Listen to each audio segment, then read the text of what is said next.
말씀 이사야 30장인데요. 오늘 말씀 앞에 9절에서 11절에 오늘 말씀에 이제 배경이 나오는데요. 9절로 11절 제가 그냥 읽을게 들어보세요. 대저 이는 패역한 백성이요 거짓말하는 자식들이요 여호와의 법을 듣기 싫어하는 자식들이라. 그들이 선견자들에게 이르기를 선견하지 말라. 선지자들에게 이르기를 우리에게 바른 것을 보이지 말라. 우리에게 부드러운 말을 하라. 거짓된 것을 보이라. 너희는 바른 길을 버리며 첩경에서 돌이키라. 이스라엘의 거룩하신 이를 우리 앞에서 떠나시게 하라 하는 도다.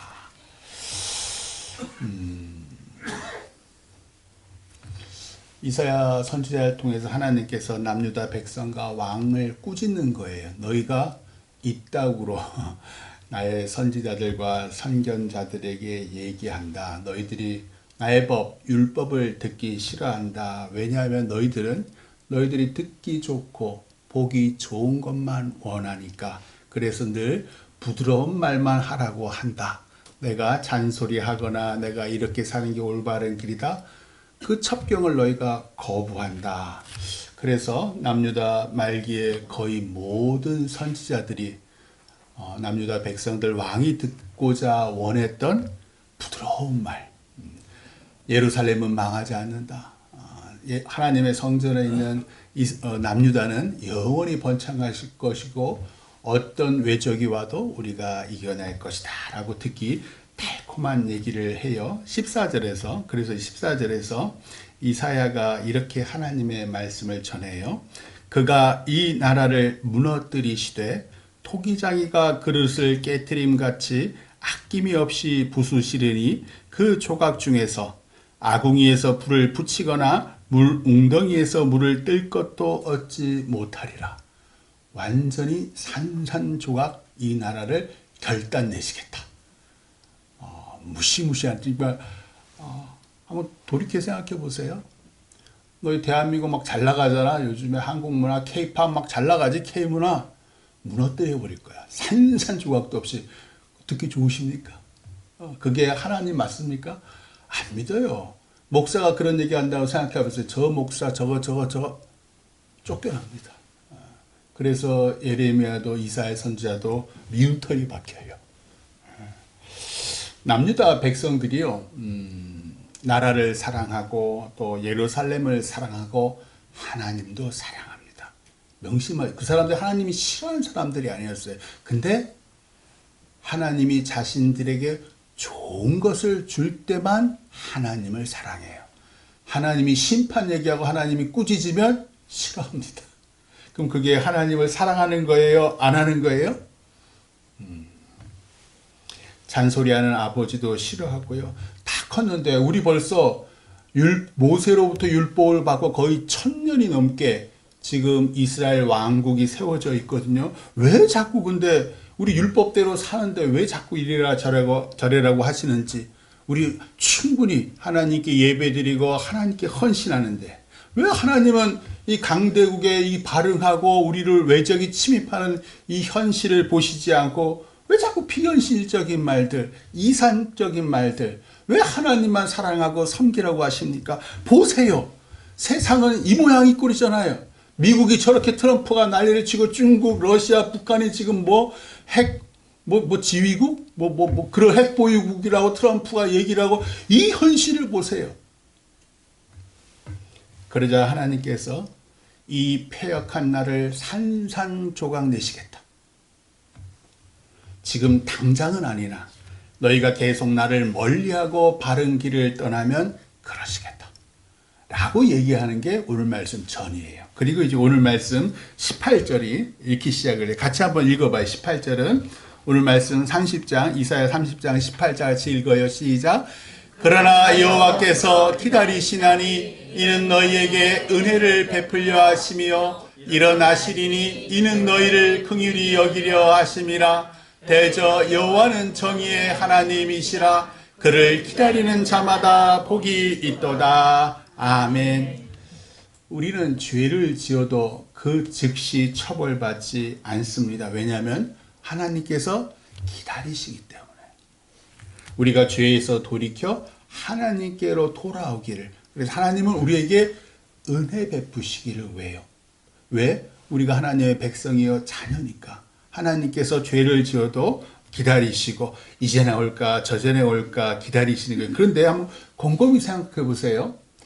우리는 세상의 법대로 돌아가기를 원해. 즉 죄 지은 사람은 그 즉시 처벌받는 게 정의라고 생각해요. 근데 오늘 말씀 정의의 하나님이라는 얘기가 나와요.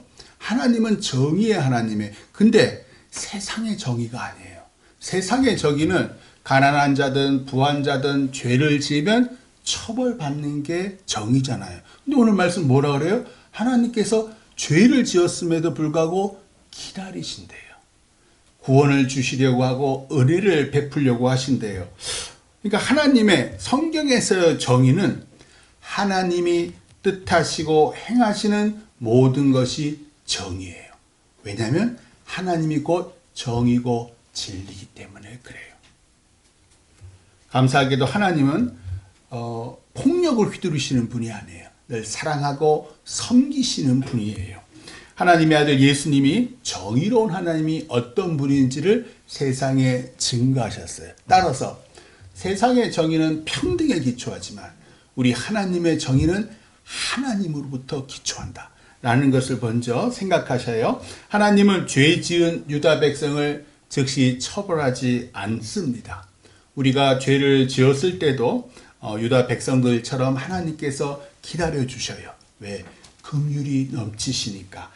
그분의 기다리심은 정의를 구현하는 거예요. 세상의 입장에서 보면 저 기독교인들이 자기 죄 지어도 맨날 용서받았다는 거야. 십자가에서 옛날에 남양 뭐죠? 갑자기 까먹었네. 하여튼 그 영화가 있어요. 밀양이란 영화. 전도연이가 이해를 못하는 거예요. 그 나쁜 아이들 성추행 기억이 잘 안 난, 성추행했나 감옥에 들어갔는데 지는 하나님 믿고 용서받았다면서 자유롭게 사는 거예요. 그 전도연이가 기가 막혀서 하나님 안 믿는다 때려친다고. 왜? 이해가 안 되는 거예요. 세상의 정의라는 관점에서 하나님의 정의를 이해할 수가 없는 거예요. 그런데 하나님께서는 우리 죄 지은 사람을 기다리신다. 용서하신다. 왜? 긍휼히 여기셔서 은혜를 베푸시려고. 하나님의 긍휼과 은혜를 기다리는 자는 따라서 복이 있도다. 왜냐하면 정의의 하나님이 그들의 죄를 사하시고 오히려 축복하시니까. 누가 감히 하나님의 하나님 되심을 비난하겠습니까? 그래서 19절이 이렇게 얘기해요. 오늘 말 19절이요. 시온에 거주하며 예루살렘에 거주하는 백성아, 너는 다시 통곡하지 아니할 것이라. 그가 내 부르짖는 소리로 말미암아 내게 은혜를 베푸시되 그가 들으실 때에 내게 응답하시리라 라고 얘기를 해요. 그리고 이제 오늘 말씀 20절로 22절 같이 읽어봐요. 20절로 22절이 이제 오늘 말씀 핵심이에요. 같이 읽어요. 시작. 주께서 너희에게 환난의 떡과 고생의 물을 주시나 내 스승은 다시 숨기지 아니하시리니 내 눈이 내 스승을 볼 것이며 너희가 오른쪽으로 치우치든지 왼쪽으로 치우치든지 내 뒤에서 말소리가 내 귀에 들려 이르기를 이것이 바른 길이니 너희는 이리로 가라 할 것이며 또 너희가 너희 조각한 우상에 입힌 은과 부어 만든 우상에 올린 금을 더럽게 하여 불결한 물건을 던진같이 던지며 이르기를 나가라 하리라. 아멘. 하나님께서 우리에게 환난의 떡과 고생의 물을 주시는 건 우리로 하나님께 돌아오게 하시기 위해서예요. 우리는 만사형통하면 하나님을 붙잡고 의지하지 않습니다. 왜? 그럴 이유가 없으니까. 내가 잘 먹고 잘 사는데 뭐하러 하나님을 찾겠습니까? 하나님을 붙잡고 의지하지 아니하면, 곧 하나님을 떠나면 죄가 우리를 지배합니다. 이게 아담으로부터 물려받은 우리의 유전자예요. 하나님이 내 마음 중심에 없죠. 죄가 내 마음의 중심에 딱 자리 잡아요. 그래서 재물과 권세와 쾌락을 우리가 섬기게 되어 있어요. 이것이 우리 인간의 죄성이에요. 주께서 너희에게 그래서 환난의 떡과 고생의 물을 주시나 네 스승은 다시 숨기지 아니하시리니. 네 스승은 선지자예요. 오늘 말씀에 이사야나 예레미야 선지자처럼 하나님 주신 말씀을 그대로 하는, 그래서 스승이 되는 거예요. 네 스승은 다시 숨기지 아니하시리니 네 눈이 네 스승을 볼 것이라. 그들은 너희가 오른쪽으로 치우치거나 왼쪽으로 치우칠 때에 네 뒤에서 말하기를 이것이 바른 길이니 너희는 이 길로 가리라 할 것이라. 남유다 백성이나 오늘 우리 대한민국 그리스도인들이나 유행에 민감합니다. 유행이 뭐냐면 세상 풍조예요. 요즘에 왜 K-팝, K-문화, 예전에 누구죠? 한강이라는 작가는 노벨 문학상도 받고 그랬죠. 제가 곰곰이 기억해 보니까 저 어렸을 때 70년대, 80년대는 홍콩 영화가 바람을 일으켰어요. 대한민국에 치권가 그런 게 한참 바람을 일으켰어요. 그러다 90년대는 일본 문화가 겉으로는 못하겠는데 밑으로 다 유행해서 그때 당시에 유행했던 많은 대중가요가 일본 노래를 다 표절한 것들이 대부분이에요. 90년대는 일본 문화가 우리 대한민국의 문화를 장악을 했어요. 그랬다가 이제 요 근래에 한 10년도 안 되죠. 한 5, 6년 전부터 지금 막 싸이의 말춤이 강남 스타일. 그게 막 태풍처럼 딱, 물론 그 전부터 부글부글 했죠. 그래 탁 치고 난 다음부터 쫙 지금 이렇게 된 거예요. 그래서 온 세상 사람들이 외국 사람들이 왜 이렇게 많아요? 외국 사람들 참 보기도 쉽고. 그런데요, 바람은 불었다 갑니다. 반드시 이 한국 문화는 가게 되어 있어요. 그 영향력을 우리는 싫지만 이거를 어떻게 길게 끌고 가고 싶은데, 참 신기한 게 풍조, 세상의 조류는요 왔다가 갑니다. 결국 붙잡으려도 바람은 우리 손을 떠나게 되어 있어요. 세상 풍조 중 가장 큰 풍조가 뭐냐면요, 인간은 할 수 있다. 인간의 위대함을 찬양하는 풍조예요. 이 풍조는 종교개혁 이후에 유럽에 불던 계몽주의에서 시작이 되었어요. 중세 1000년 동안 그 로마 카톨릭이 유럽을 지배하다가 마르틴 루터가, 오늘이 종교개혁주의이기도 하잖아요, 95개 조의 반박문을 붙여요, 성벽에다가. 이후에 오직 말씀, 오직 믿음이라는 개신교회가 유럽 곳곳에서 일어나요. 이후에 산업혁명이 영국으로부터 시작이 되어서 유럽 전체 또 아메리카 대륙까지 이르고, 부르조아, 많이 들어보셨죠? 부르조아라는 신흥 중산층이 생기면서 그들이 인간의 경험과 이성을 통해서 더 나은 사회를 만들 수 있다라고 믿기 시작했어요. 이것이 계몽주의예요. 인간의 경험과 이성으로 우리 인간은 새로운 나라, 이것이 이제 교회에서는 뭐라 그러냐면 천국이죠. 하나님의 나라를 우리 인간의 힘으로 만들 수 있다가, 그러니까 세상의 이 계몽주의가 교회에도 영향을 끼쳐요.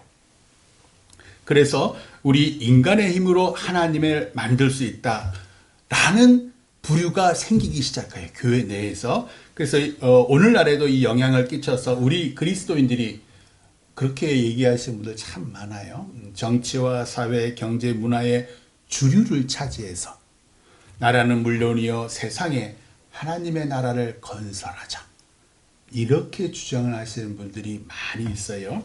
이런 생각이나 신념에 사로잡힌 그리스도인들이 세상에서는 정치적으로 오른쪽이나 왼쪽으로 치우칩니다. 왜냐하면 오른쪽이나 왼쪽에 있는 정치인들을 통해서 하나님 나라를 세울 수 있다라고 믿기 때문이에요.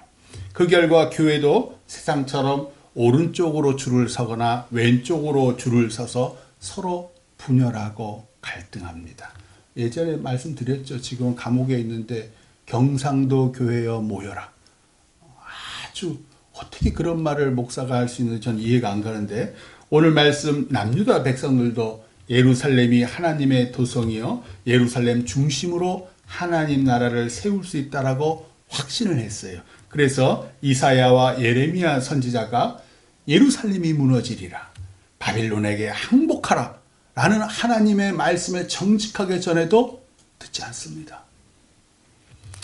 자기들이 듣기 원하는 말, 부드러운 말, 거짓말이라도 예루살렘은 흥하고 이방 나라는 망한다라는 얘기를 듣고 싶은 거예요.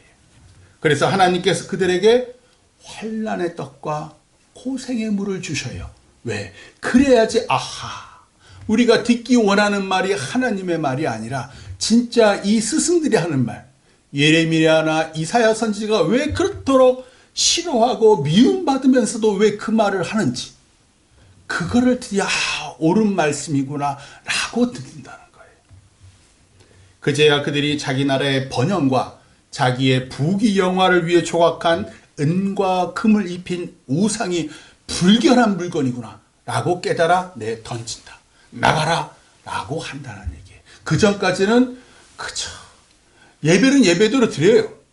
근데 자기 집에 오면 금과 은 우상을 자기 창고에 보물을 갖다 놓고 자기 통장에 돈을 갖다 놓고 그걸 그냥 섬긴다는 얘기예요. 근데 그제서야 이사야 선지자가 예레미야 선지자가 그 길이 아니라 이 길, 너희가 망하리라는 그 얘기를 듣고 난 다음에야 이것이 내가 금과 옥조처럼 여겼던 것이 우상이구나, 불결한 물건이라 나를 알아듣고 내 던질 것이다 라는 얘기가 오늘 말씀이에요.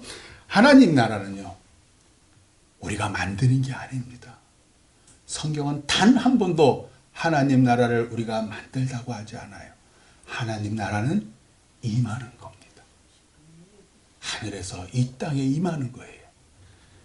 예수님을 십자가에 못 박은 이스라엘 백성들은 메시아 그리스도가 하나님의 나라를 예루살렘에 세울 줄로 착각했어요.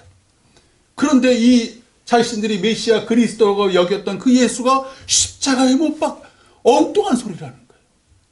그러니까 십자가에 못 박혀 죽입니다. 오늘날도 마찬가지예요. 올바른 얘기하는 그런 목사님들 얘기 듣기 싫어해요. 십자가에 못 박으려고 해요. 자기들이 듣기 원하는 거. 예수님께서 우리에게 기도를 이렇게 기도하라고 가르쳐 준 게 주기도문이잖아요. 주기도문 제가 한번 읽어볼게요. 하늘에 계신 우리 아버지여, 이름이 거룩히 여김을 받으시오며 나라의 임하옵시며, 나라의 임하옵시며, 하나님의 나라가 이 땅에 임하옵시며 라고 분명하게 말씀하세요. 하늘에서 이룬 것 같이 땅에서도 이루어지이다. 하나님 나라가 이 땅에 임하셔서 하늘에서 당신의 통치가 있던 것 같이 이 땅에서 당신의 통치를 이루시옵소서. 하나님의 나라는 임하는 겁니다. 하나님의 뜻이 하늘에서 이룬 것 같이 이 땅에서 이루어지는 것이 하나님의 나라고요. 우리 죄인들은 결코 하나님의 나라를 만들 수 없습니다. 하나님 나라는 예수님께서 이 땅에 다시 오실 때에 이 땅에 임해요. 새하늘과 새 땅은 우리가 만드는 것이 아니라 하늘에서 우리 주 예수 그리스도께서 이 땅에 재림하실 때 이 땅에 임하는 거예요. 과거나 오늘에나 인간의 능력에 대한 잘못된 생각이나 믿음 때문에 서로 갈등하고 싸우고 패망했습니다. 오늘날 대한민국에 이전보다 훨씬 많은 교회가 있고 훨씬 많은 그리스도인들이 있지만 세상에 대한 영향력은 현저히 줄어들었습니다. 뿐만 아니라 너 교회 다녀? 우리 청년들이 당하는 현실이에요. 왜 이렇게 되었습니까? 우리 신앙의 선배들 보세요. 손양원 선배. 자기 아들을 죽인 사람을 자기 새끼로 입양을 하잖아요. 예수의 십자가 사랑을 그대로 증거하신 거예요. 그래서 쌓았던 그 명성을 오늘날 목회자들, 오늘날 그리스도인들은 어떻게 해요? 나가서 자기와 다른 사람에게 욕짓거리하고 두들겨 패고 무슨 정권 나가라 그러고 잘못된 신념을 가진 목회자와 그들을 추종하는 사람들이 우리 신앙의 선배들이 세웠던 그 그리스도에 대한 신망, 명성을 다 깎아먹었습니다.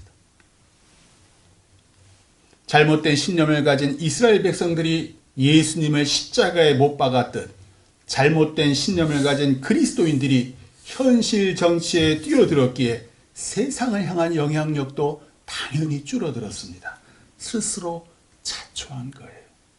오늘 말씀 23절로 26절, 오늘 말씀 23절로 26절 같이 읽겠습니다. 내가 땅에 뿌린 종자에 주께서 비를 주사 땅이 먹을 것을 내며 곡식이 풍성하고 기름지게 하실 것이며 그날에 내 가축이 광활한 목장에서 먹을 것이요 밭가는 소와 어린 나귀도 키와 새사슴으로 까부르고 맛있게 한 먹이를 먹을 것이며 크게 사육하는 날 망대가 무너질 때에 고산마다 줄령마다 그 위에 개울과 시냇물이 흐를 것이며 여호와께서 자기 백성의 상처를 싸매시며 그들의 맞은 자리를 고치시는 날에는 달빛은 햇빛 같겠고 햇빛은 7배가 되어 7날의 빛과 같으리라. 아멘. 망대는, 성경에서 망대는 보통 인간의 교만을 상징합니다. 망대를 왜 세워요? 외적이 오나 안 오나를 미리 보고 우리의 힘으로 방어하기 위해서, 막기 위해서 망대를 세우는데 우리 힘으로는 하나님이 보내신 저 아수르 대군과 바벨론 대군을 당해낼 수가 없다.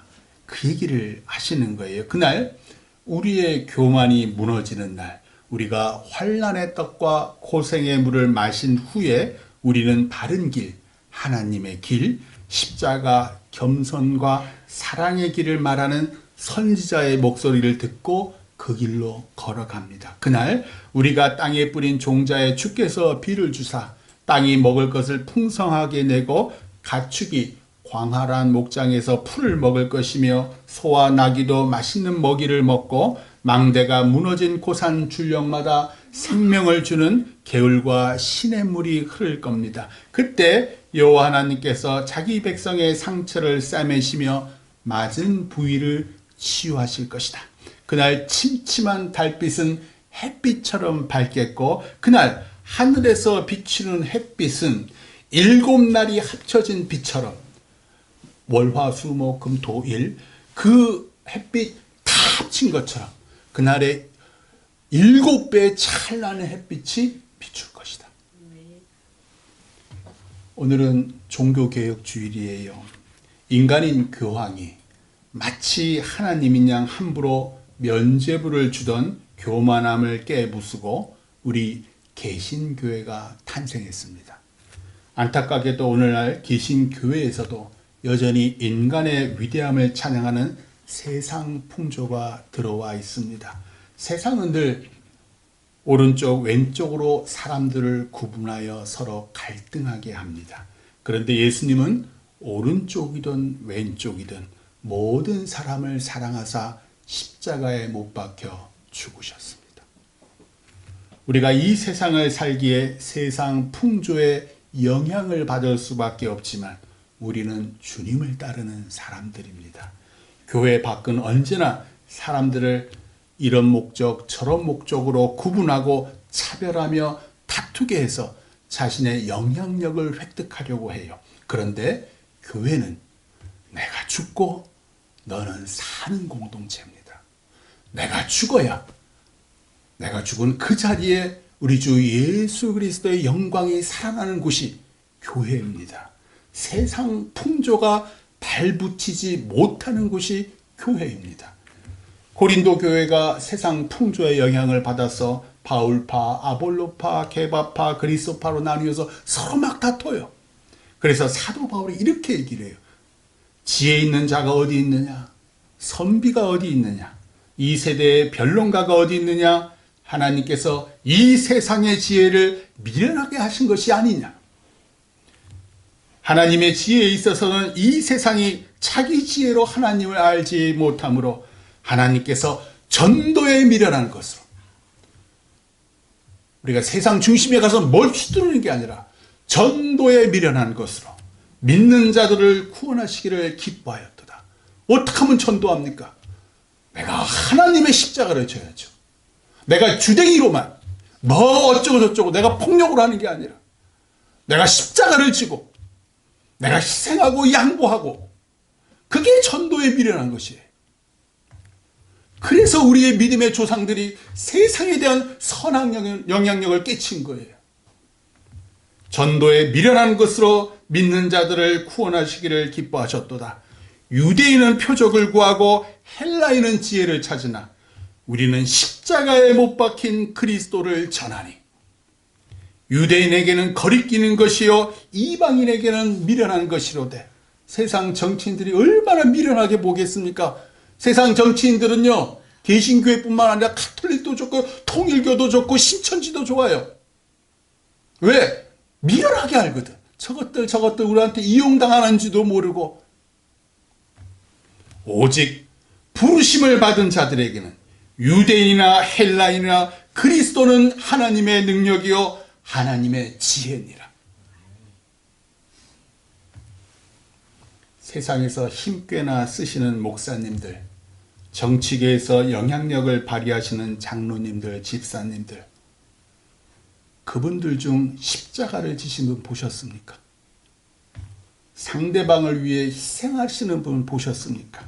오늘 아까 우리 찬양할 때 그 낮은 사람, 지체장애로 이 생명도 달라시면, 이 생명도 달라시면 십자가에 놓겠으니, 그게 그리스도인이에요. 왜 함부로 우리 예수님을 그 더러운 입술에 올립니까? 자신이 높은 자리에 올라가고 싶어서 불의한 뇌물을 주고 불의한 영향력을 행사하고 그 자리에 올라간 걸 왜 하나님 운운해요? 내 주 예수 그리스도를 아는 지식이 가장 고상하니라. 바울은 이렇게 얘기해요. 내가 그분을 위하여 모든 것을 배설물로 여기나니, 모든 것을 똥으로 여기나니. 하나님을 기다리세요.